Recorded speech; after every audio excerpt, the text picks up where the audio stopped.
There I go with my sacred sage.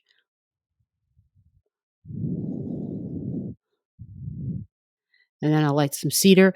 I'm going to take a little short walk. If I know how to do a short walk astrologically, I have a hard time doing that, but I'm going to do that with the 8-8 Lions Gate. I'm not into all that, whatever that is exactly.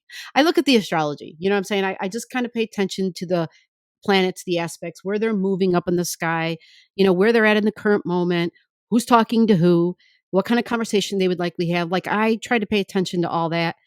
And that's a lot in and of itself. Bam, just like that. That is a lot to pay attention to. So what I want to do is take a look at that because I've heard some questions and some concerns about the full moon coming up. By the way, if you haven't, go check out your rising sign video. But I would encourage you to watch all the signs, not because it's good for the channel, which it is and helps a buttload, but also because you are every single sign of the zodiac.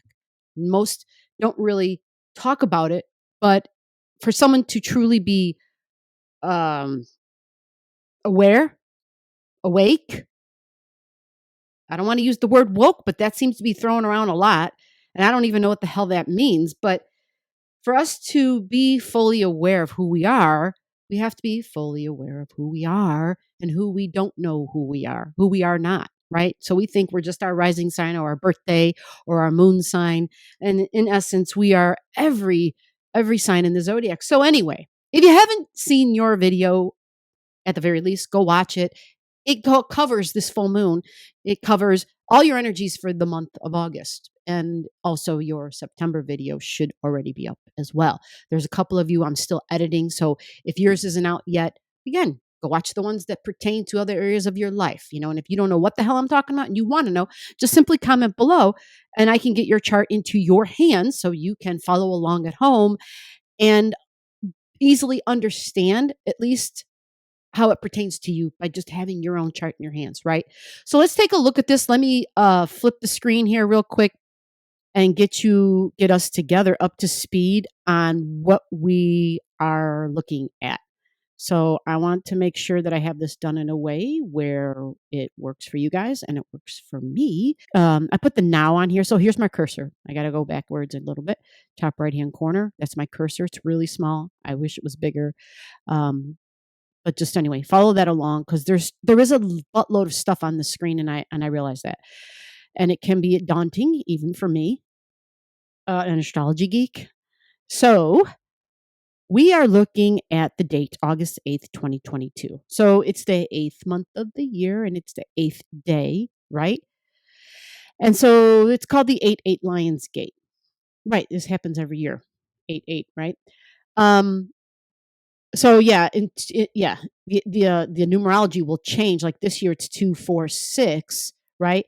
So in 2023, it'll be 247. The following year, it'll be 248. So that will be super interesting. 2024, it'll be 888 Lionsgate. So that will be really powerful. If you know anything about numerology, or don't, just Google that. Like there's a lot of stuff out there. I do know a buttload, but I've been hopefully trying to perfect my astrology. So we can have discussions around it. Join me in the live Saturday nights at 9 Central Standard Time. That's a place where everybody could have fun with the numerology. So let's get into this.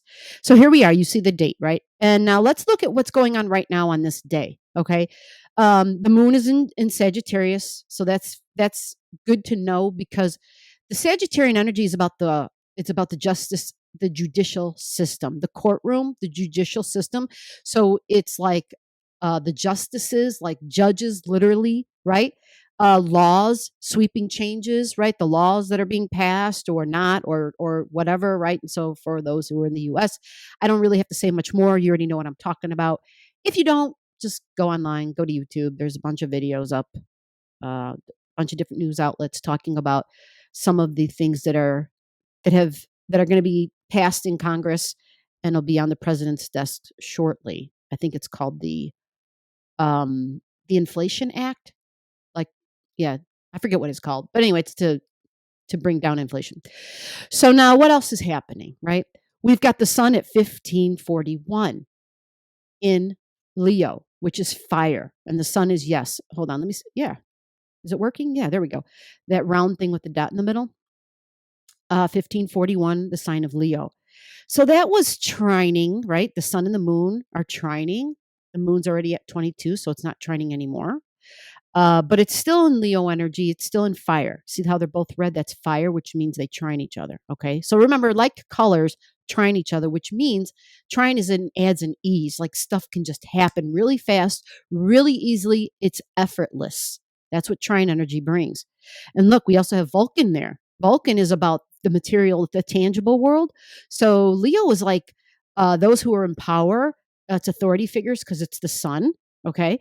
And it's Leo, so it might have something to do with kids, but joy, fun, creativity, children. Did I already say that? Yeah, dating, mating, relating, taking a risk with my body. And so, depending upon where the Leo energy is in your life, okay, um, would tell you how that shows up for you. So, for an example, myself, my Leo energy is in my fourth house.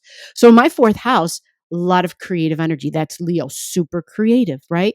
It's all about the voice and being vocal, being heard, being on the stage, being on the spotlight. That's Leo. It wants to be on the stage. It's the performer.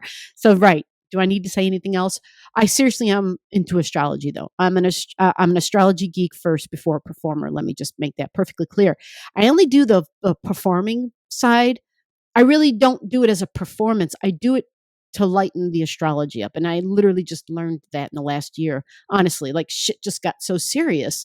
It was feeling so heavy and daunting. It was like, these are serious times we're in. So I realized if I take my Leo energy and incorporate the fun aspect instead of just creating like videos and being like super specific of perfection, how I want them to be. And anyway, I don't want to go any further, but I've been embracing more of the fun aspect, but not so much about being a performer, but to lighten this up for myself, honestly, so that I could feel more lighted, more lighthearted. Leo, the heart, literally your physical heart, lighthearted. That's what it laughs, makes jokes to lighten the mood, right? And that's Leo energy. So my fourth house is also my emotions. So that also gives you a little window into how that makes sense. For everybody, your fourth house is your emotions. It's your family. It's your moods. It's mom energy, right? It's nurturing. So my fourth house has Leo in it, right? So for me, it's optimism and courage, also Leo energy. So for me, that's important for me to be around that kind of energy because that affects my moods, right? It's important for me to have like an upbeat feeling, to have the sunlight. Like it's been great for 2 days, and I'm like, okay, what the hell's going on? Where's my vitamin D3? Right, got to get some sunlight. Need to see the light. Yeah. So for me, sharing the light is really, really a big part of my work, or at least I hope that's what it's doing. Because I think that knowledge is light and light is knowledge and blah, blah, blah, blah, blah. So then we have what else? Mercury, 6 degrees in the sign of Virgo. This is sweeping. This is big. This is huge. Yeah, I think a cat just entered the room. So don't be alarmed if one jumps on pair and joins us. As soon as I start talking, Taffy's like, I'm on. Cat energy, by the way. Taffy, a cat. Leo, a cat. Performance, a cat. So that inflation or deflationary act they just passed, I know it's probably called something else. So put it in the comments. Let me know what it is. There are things in that bill that have to do with our health care, specifically for seniors. Like there's a cap. I heard there's a cap on what seniors have to spend out of pocket per month. I think there's yeah, I could be wrong. Again, this is not about the details on that because that's not my expertise at all. But Mercury is about the details and Virgo is about healthcare. Okay, so that's phenomenal. And that's interesting because this is what's happening on 8-8 Lionsgate Light. Of course, things led up to it. What led up to it for that to happen, right? Right. Over the weekend, stuff happened. And so you had like Uranus and the node that were conjunct that happened like a week ago, but they were close to each other because neither of them move very fast. And look, they're both still 18 degrees, but you do see Uranus is at 1848. So Uranus is going forward. How do I know that? Because the number's in black. So it's going direct, it's moving forward, which means its numbers will gain. Like if we look at its minutes, A couple days it'll be at like 1849, then 1850, right?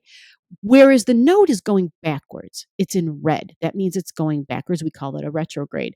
And so they're separating. They're separating, right? The node's at 1819 right now. So we also had Mars at 2239, right? So like, yeah, 5 days ago, 7 days ago. Come on. She wants to come up. Thank God they just cut her nails. I have shorts on, right? So yeah, Uranus, um, Mars, Uranus, and that North Node were all part of, okay, we need to get stuff done. Like this has to happen. Let's take care of this. And what was it? It's going to have to do with our values, money as well, banking possibly, big businesses, because Pluto is over here at 26 degrees, 2654, 26, 27 degrees. Pluto is really close to the United States natal Pluto, like United States birth chart, their Pluto's at 27 degrees. And see how this Pluto was almost at 27 because it's retrograding, right? So it goes backwards. So that means it was at 27. And so when you have Pluto conjunct Pluto, you should expect to hear big things. So there's a lot of other big things happening, right? We know that, right? And so for today in particular, this Lion's Gate energy, we have the sun trining the moon, right? Now, when the full moon comes up in a couple of days, the 11th, so in a few days, we will have a full moon in Aquarius, which means it'll be the sun and the moon at opposite ends. Okay, so that means you've got Aquarian energy over here and Leo energy over here because they are polar opposites, right? So the moon, you see how it's at 22 in Sag here? Yeah, it's going to be over here in Leo, right? And it'll be in Leo like at 19 degrees and 21 minutes. All right. So again, under all the videos for the month of August, your rising sign videos, all the details are there as far as degrees and the signs. So if you are following along, right? If you are paying attention to these things and they're important to you, if you're confused about anything, just comment to me and I can help clarify. And if that includes taking a quick look at your chart, I have no problem doing that. All right. Um, when we think about that date, let's move up now. Well, actually, before I go there, let me see if there's something else I'm missing. We have Jupiter still at 8 degrees going backwards. We have Neptune exactly at 25 today. All right. Neptune will be a big deal when it gets to 22 degrees. This will be in the fall. I have videos for you guys. What else do we see? We see Venus. See Venus over here at 2540. She's going to go up in numbers, right? And see how Neptune's at 25. They were exactly trining. So this weekend in the States, a lot of stuff got done. A lot of important things got done. And that's like angel wing energy. Whenever you have Venus trining Neptune, it's like, you know, it almost seems like the impossible can get accomplished, right? Like these protective angel wings swoop in because it was Venus who wants to bring peace, who says, can we just get along? Can we make this work? And it was for the public because it's in the sign of Cancer. Women energy as well, but families, feminine energy, I should say. How's that? And Venus is also feminine, trining Neptune, which is about politics, politicians. You know, it is Hollywood and la la la and illusions and delusions and maybe some rose colored glasses, but they were getting along really well, which has helped big time. So what else do we see? Black Moon Lilith is over there at 3 degrees. We've got Sirius in Leo at 6 going on 7 degrees. So it's training all of the Aries stuff. We have Jupiter at 8 degrees. Right. So Sirius and food is training Jupiter. We have Black Moon Lilith and well, she's retrograding. This other Vulcan, they are also training Jupiter in Leo. Okay. So for those of you who pay attention to your degrees, just, this just gives you an indicator as to what's going on, right? Like, what are some of the possibilities? Now, the concern about the 11th, let's get over to there real quick. Let's move this there. So here's the 11th. And we got the moon here at 650. So let me play around with that for you guys real quick. Let's move it up.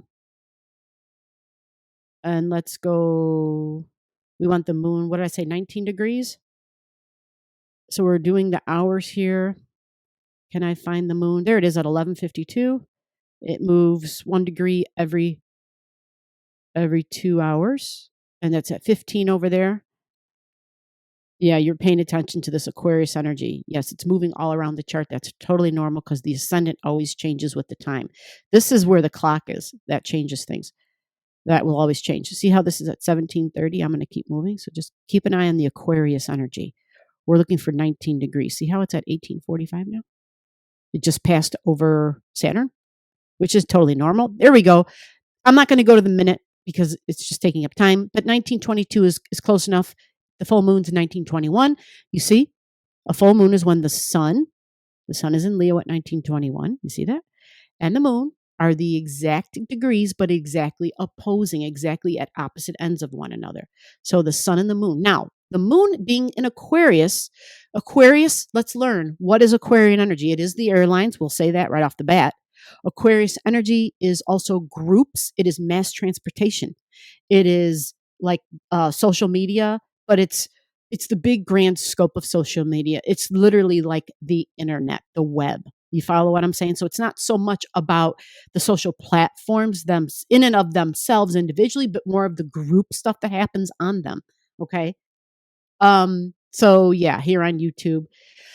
Now, what else is Aquarius? It's science, it's astrology.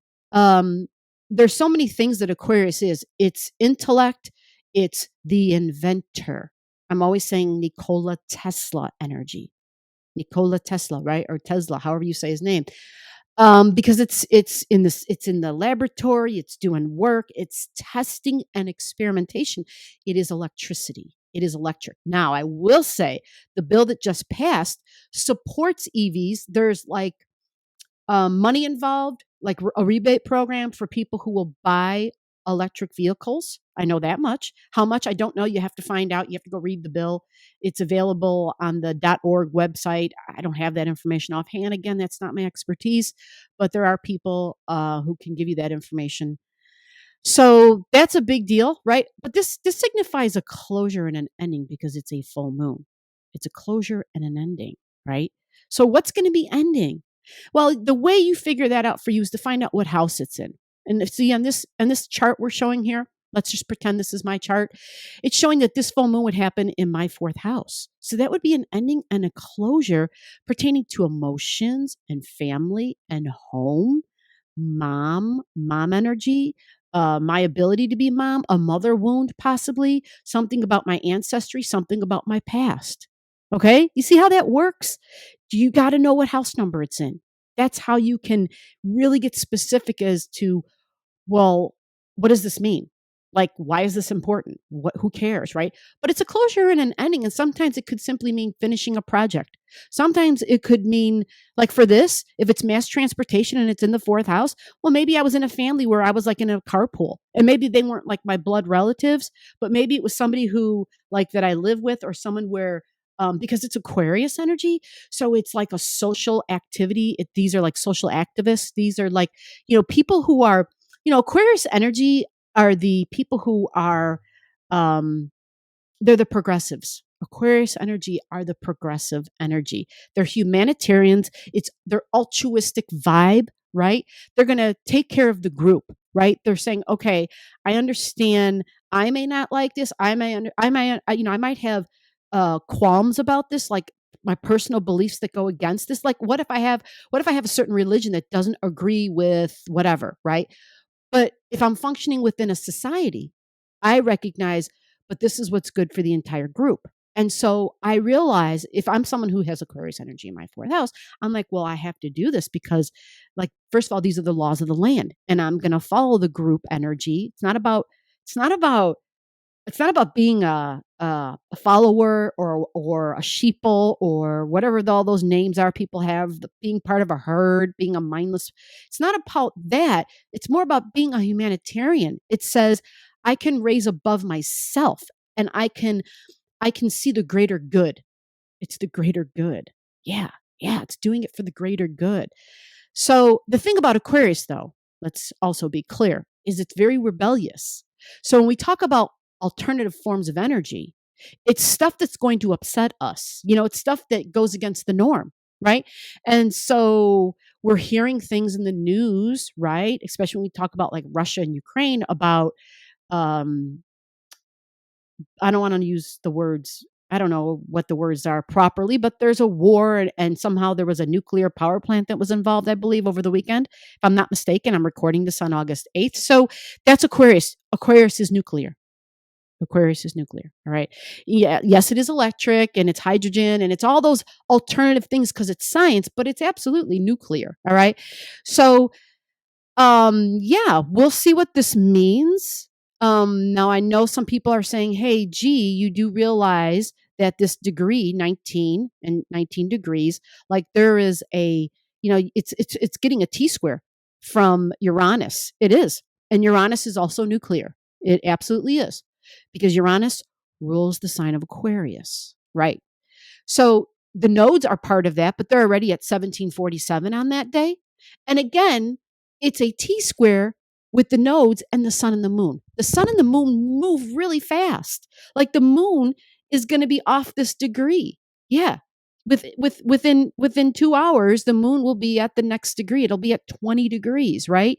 And Uranus is at 18 still because Uranus is a slow mover. The sun by the next day is at 20 degrees itself. So it's like, I'm not hugely concerned about this, okay? However, for you at home, do you have something in the fixed signs, right? So a fixed sign alert, we could say Scorpio, Taurus, Leo, and Aquarius. At the degrees of the full moon is at 19. So what do I normally say? I usually say it's a 2-degree orb. So that would be 17, 18, 19, 20, and 21 degrees, right? So if you have something in Leo or Scorpio or Aquarius or Taurus and you're concerned, right? If you don't understand, it will be a temporary inconvenience, a temporary um, heightened emotions. It'll be stress and tension, right? And I'm saying temporary because the sun and the moon move fast. If you've got something at 17, 18, 19, 20, 21 degrees of those fixed signs, believe me, you already know about it because the moon's nodes and Uranus and Mars, they were already there 7 days ago. You follow? So, you know, I only put this video out because somebody made a comment about it and I thought, okay, I can understand where people have a concern because there is a lot there. But folks, I feel like we've already faced the big deal, right? But again, if you have something, say you're a Leo and you have something at 17, and say you also, and when I say Leo, you could have anything in Leo at 17, or if you have something in Aquarius at 17, you might be like, wait a minute, damn, this is getting too close to home for me. Okay. So this is just to clarify. Shoot me a comment and please, I try to help you guys and I would appreciate if just watch the whole video, put it in a comment, share the darn stuff. If you think what I'm doing is worth anything, subscribe, right? And come back again. That's all I can ask for. So with that said, I want to say I think we're covered and we're all good. If I didn't say it, the full moon is a release and a let go and an ending. Okay. So, yes, go watch your rising sign videos to figure out how this will affect you personally. If you comment to me, again, I can look something up for you real quickly because you might have a planet there and you might be really confused. Like, what will this mean now that this is here? So I can do that. But please, please make the comment under the video after you've watched it. Like, watch your video first. Whatever your sign is, watch that video first. That helps me, the context. It gives me a lot of information like, oh, they're this. And then I can better understand. And it speeds up the process of my reply time to have an answer for you. A good, solid, most accurate answer for you. Until next time, see you. Bye-bye.